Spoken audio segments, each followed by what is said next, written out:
सुप्रभात छात्रों। हम अकेली कहानी जो है मन्नू भंडारी जी की, उसके बारे में चर्चा कर रहे थे।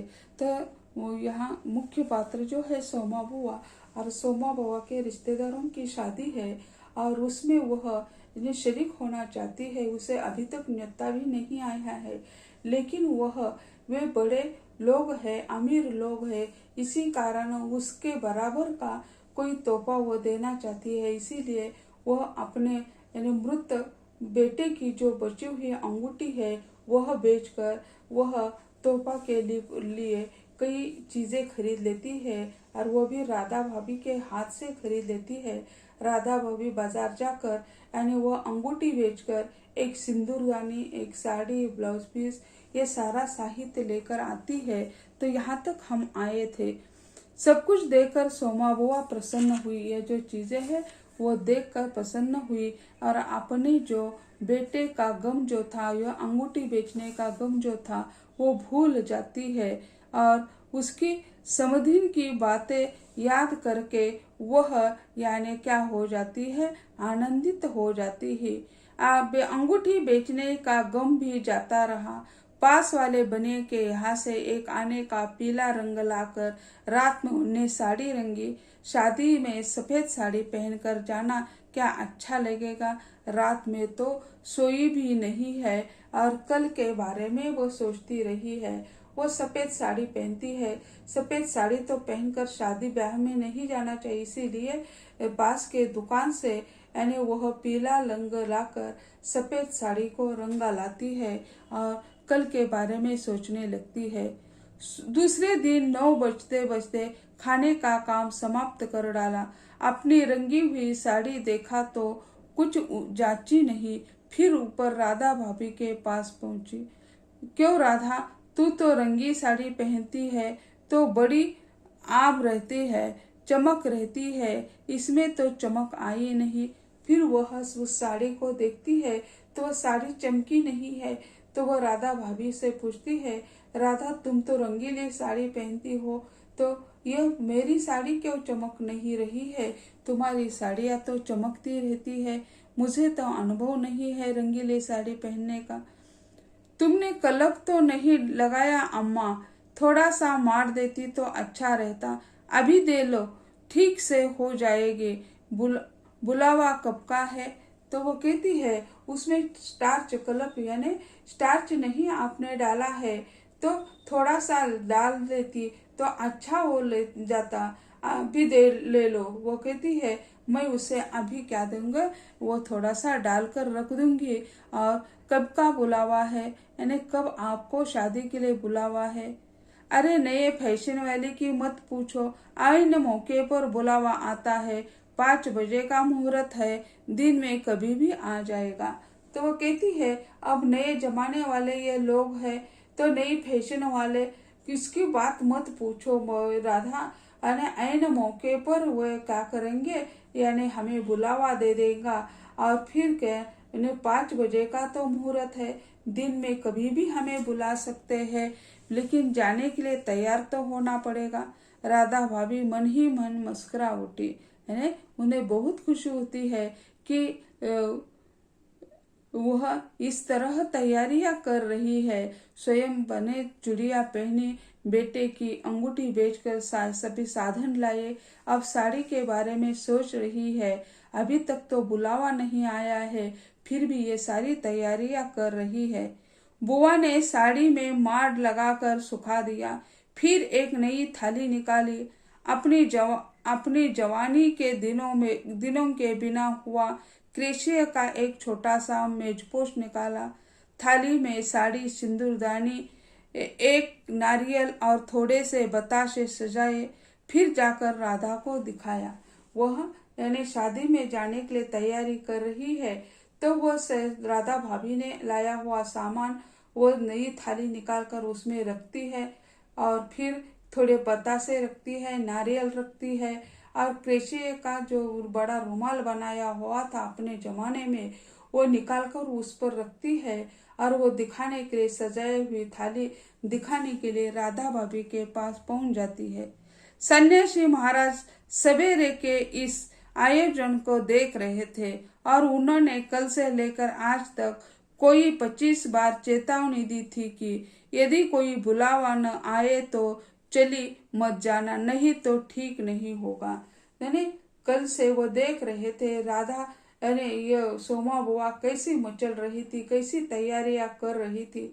लेकिन सुबह से 25 बार यानी सन्यासी महाराज ने बताया था कि बुलावा नहीं आया तो मत जाना, अगर गई तो बात ठीक नहीं होगी।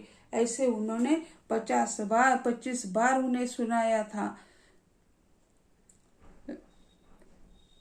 हर बार बुआ ने बड़े ही विश्वास के साथ कहा था, यानी वो भी विश्वास के साथ कहती है कि मुझे क्या बावली ही समझ रखा है जो बिना बुलावे चले जाऊं। यानी क्या आपने मुझे इतना मूर्ख समझा है कि बिना बुलाए वही जाऊं? मैं बिना बुलाए वहां जाने वाली नहीं है। अरे वह पड़ोस वाली की नंदा अपनी आंखों से बुलावे की लिस्ट में नाम देकर आई है। तो वो कहती है मैं इतनी मूर्ख नहीं हूँ कि बिना बुलाए वहां जाए। यानी अपने घर के पास वाली पड़ोसिन की नंदा अपनी आंखों से वो लिस्ट देख कर आई है, उसमें मेरा नाम है ही। और बुलावेंगे क्यों नहीं? शहर वाले को बुलावेंगे और समधियों को नहीं बुलावेंगे क्या? तो वो कहती है तो नंदा ने तो मेरा नाम देख लिया है, और कि बुलाएंगे क्यों? क्यों हमें न्योता नहीं देंगे? शहर वालों को बुलाएंगे और अपने समधियों को, अपने रिश्तेदारों को नहीं बुलाएंगे। एक कैसा हो सकता है, वे 100% हमें बुला ही सकते हैं। 3 बजे के करीब बुआ को अनमने भाव से छत पर इधर उधर घूमते देख राधा भाभी ने आवाज लगाई, गई नहीं बुआ? ने 3 बजे तक, अब तो बुलावा नहीं। सुबह जल्दी उन्होंने खाना तो बना दिया, खा लिया सब कुछ, ने बुलावे की राह देखती रही है। 3 बजे वो छत के ऊपर जाकर इधर उधर घूमती है। उसी समय यानी राधा की दृष्टि उस पर जाती है तो राधा भाभी उनसे कहती है, सोमा बुआ अभी तक नहीं गई? एकाएक चौंकते हुए बुआ ने पूछा, कितने बज गए राधा? तो उसी समय वह यानी राह कोई अपने गली, अपने घर कोई आता है क्या, ये देख रही थी। और उसी समय यानी राधा का आवाज सुनकर वो चौंकती है और कहती है, कितने बज गए राधा? तो क्या कहा? 3?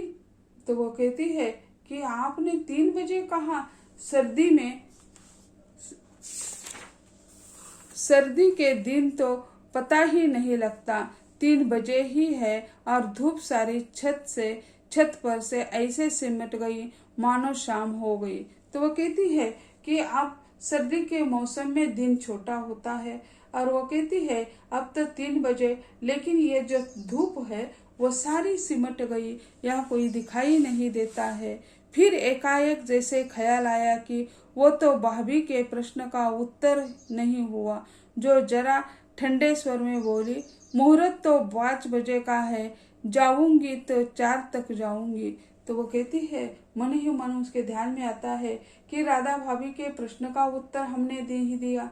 तो वो कहती है, मुहूर्त तो 5 बजे का है, 4 बजे तक जाऊंगी, अभी तो 3 बजे है। बड़ी सावधानी से उन्होंने स्वर में लापरवाही का फूट दिया, है अभी तक तो उसे बुलावा नहीं आया है, तो अब 3 बजे है, 4 बजे तक मैं जाऊंगी, ऐसा वो कहती है। बुआ छत पर से गली में नजर फैलाए खड़ी थी। छत पर से ही गली के हर एक मोड़ पर वो देखती थी, कोई आएगा कोई आएगा, और वही देखते हुए खड़ी थी। उनके पीछे ही रस्सी पर धोती फैली हुई थी जिसमें कलफ लगाया था, यानी साड़ी सूखने के लिए उन्होंने ऊपर छत पर रखी थी, यानी राधा ने उसे कलफ लगा दिया है। और अबरक छिड़का हुआ था।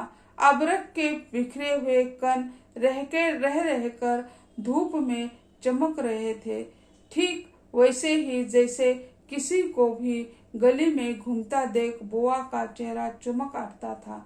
यानी उस साड़ी पर चमक छिड़की थी और ऐसा लग रहा था उन्हें गली में कोई आता है तो उसका चेहरा खिल जाता है। उसी तरह यह साड़ी पर वो छिड़की हुई जो चमक है वो दिखाई दे रही थी। 7 बजे के धुंधले में राधा ने ऊपर से देखा तो छत की दीवार से सटी गली की ओर मुंह किए एक छाया मूर्ति दिखाई दी। उसका मन भर आया। बिना कुछ पूछे इतना ही कहा, बुआ सर्दी में खड़ी खड़ी यहाँ क्या कर रही हो? आज खाना नहीं बनेगा क्या? 7 तो बज गए। यानी राधा ने ऊपर खड़ी भाभी जो है, बुआ जो है, उस बुआ को देखती है और कहती है, अरे बुआ यानी क्या तुम यानी ऊपर ही खड़ी हो या उसके अब तो सर्दी में खड़ी खड़ी क्या कर रही हो? या तुम्हें क्या रात का खाना तो नहीं बनाना है? नीचे आ जाओ। जैसे एकाएक नींद में से जागते हुए बुआ ने पूछा, क्या कहा?